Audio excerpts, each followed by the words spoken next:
Hi, brethren. Hope everybody is doing well on this Wednesday evening. I wanted to come on here and discuss the protection that Yahuah gives us. Such wonderful, wonderful protection in so many ways, in so many capacities. And we're going to be talking about an area that Yahuah had me write down and transcribe into, again, Yahuwah's heart ministry, heart and love ministries. So versus ego, pride, let's see here, and assumptions. Won't be on the camera today. It's been a very long day. And doing a lot in the house. I'm working on an herb garden in the house that I've never tried this particular way. So I also want to talk about relieving stress when stress is not so much anxiety within yourself, but wanting to fulfill and proceed in your purpose and calling. Not just ministry. So we're not talking about just ministry where, ministry is all the time in all of our lives. However, ministry in the way that you're also ministering to yourself. So you're speaking right things into your life, and you're not performing for others. You're purposeful in your walk. You're purposeful in your day. You're purposeful in how you take care of yourself inside and out, what you put into your body, how you nurture yourself, the foods that you enjoy eating, what you enjoy doing, whether it be, scented different candles. Like I have a eucalyptus and spearmint. I really like that. Lavender and eucalyptus. It could be different hand sanitizers, tea tree oil, essential oil of things for aromatherapy or for, helping with like arthritis or any type of muscle or joints, ligaments that are sore, those type of areas. Chiropractor, acupuncture, you name it. Just getting what you need for your body to take care of itself in the best mannered way in these days. Because honestly, and we're not talking about if you have children, you have a spouse. I'm saying each human being has to deal with their choice of which path they're going to take, right? Which way they're going to go, who they're going to serve, what they're going to do, and how they're going to act in accordance of whether they're going to sit at Yahuwah's table or they're going to allow Satan to take them over. There's a lot of humanism, meaning humanist. They're into just, nature and being kind to others. But that's not still going to walk someone into the kingdom. It's just not, right? So it's the relationship. And I've been saying this. So caring for yourself shows you the best way to love another, the best way to be heartfelt, the best way to speak righteous things, and having righteous judgment as an indignation,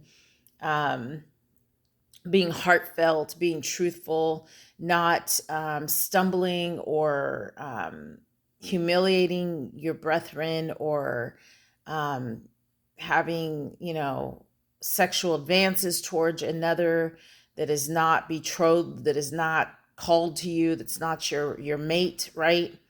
So all these different aspects, whether it be abusive speech, whether it be somebody just being toxic and trauma bonding and trauma dumping on you and not really caring about you as a person, this is where we go to Yahuwah in the most inner core of ourself, of our being, and we get close to him, right? And we have Christ-like spirit on us, the Christ-like comforter, the Christ-like helper that is in us, that Yahuah is building within us for his kingdom, for his righteousness, for being a servant to give the right servitude.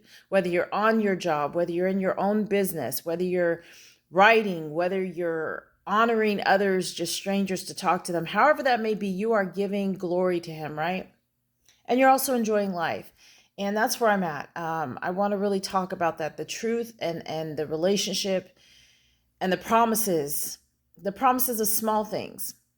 So I'm going to read this, and I'm going to sit the phone down here with the Holy Word. Hopefully it will just kind of lean against the Holy Word for a moment so I can go ahead and read this. And I'm not sure where the picture is going to be taken on my phone for the video. So I'm going to leave it like that. Okay. It says, a quarter past the alarm and a rooster crows. Life extends full and complete. The word of the Lord, our compassionate high priest. Hebrews 4:14. Seeing them that we have a great high priest who has pressed through the heavens. Excuse me. Let me read that again. I'm sorry about that. Let me start over. Hebrews 4:14. Seeing then that you have a great high priest who has passed through the heavens, Yahusha, the son of Yahuah, let us hold fast our confession. As Yahusha is the way, the truth, and the life. Spiritual and scriptural. Point 1, corrupted heart. So I've spoken about this before. Having a corrupted heart is like erosion without spiritual surgery. There will be no healing, right? So you have ego, pride, and assumptions. Ego is like an altered, fragmented, insecure person that brings on bipolarness. It brings on insecurity of sadness, right? Being fragmented in childhood, bringing on narcissism, bringing on toxicity, Jezebel spirits, you name it, okay? The Leviathan spirit, the Python spirit, the lust spirit, all of that. The spirit spouse, which is part of the sexual urges and masturbation of somebody, taking place with a spirit spouse where wicked spirits are watching. They're not a spiritual spouse. They're not a covenant spouse. They're not a kingdom spouse. That is a spouse that is from the wicked side of things, the wicked spiritual erosion, corruption of the devil.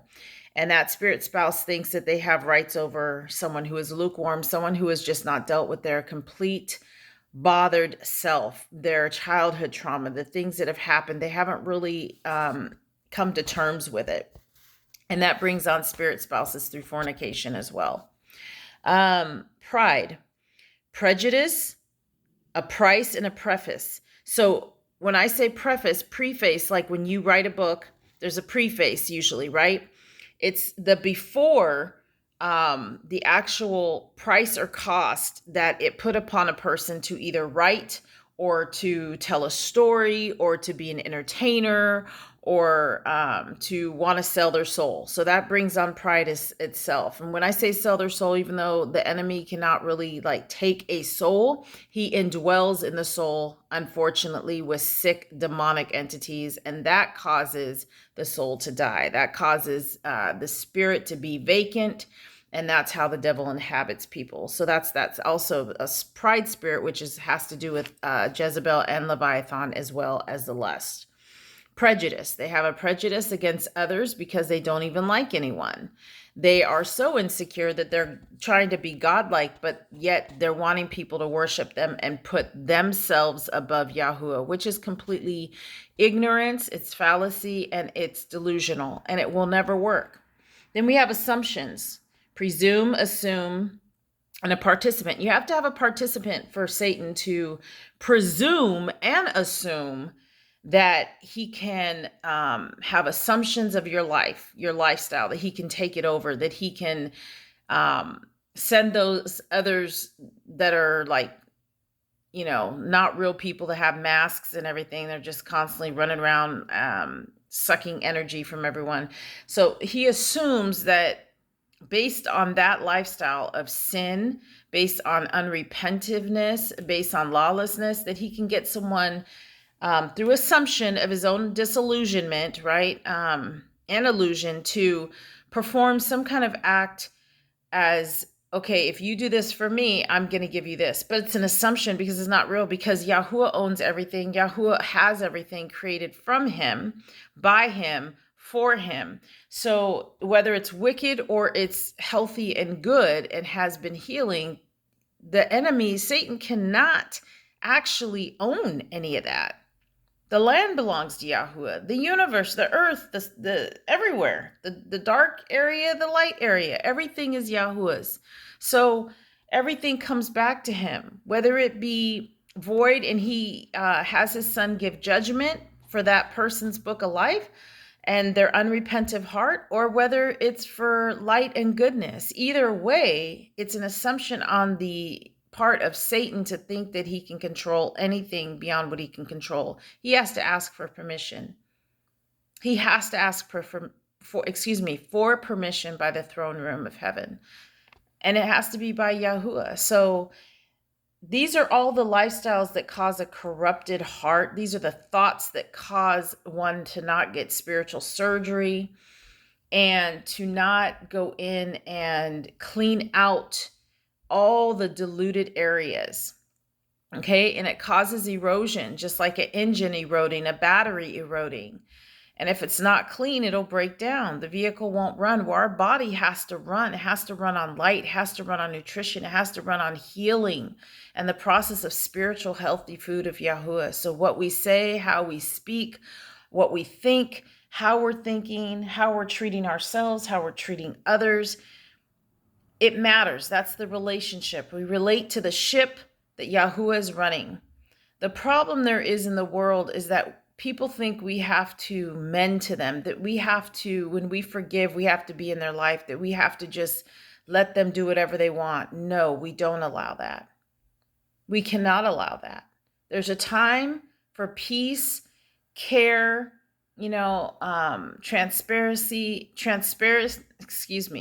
transparent, being kind-hearted, meek. There's a time to judge. There's a time to spiritually judge. There's a time to warn. There's a time to not have any of that in your life. There's a time to walk away from that. And so we're talking about walking out of that, all of that, past all of it, into the promised land of Yahuah's desires he has placed upon us, the thoughts in our heart, the cleanliness, the love, the truth, the way, the life, the purity, the happiness, the joy, the peace, all of that. We're going to get more into it with Jeremiah. I think I'll go into somewhere between 20 and 30, and I'll be dealing with that soon, and I'll be back on film. So thank you so much, and I hope you all have a great Wednesday evening. Thanks for joining me with encouragement and the word of the Spirit.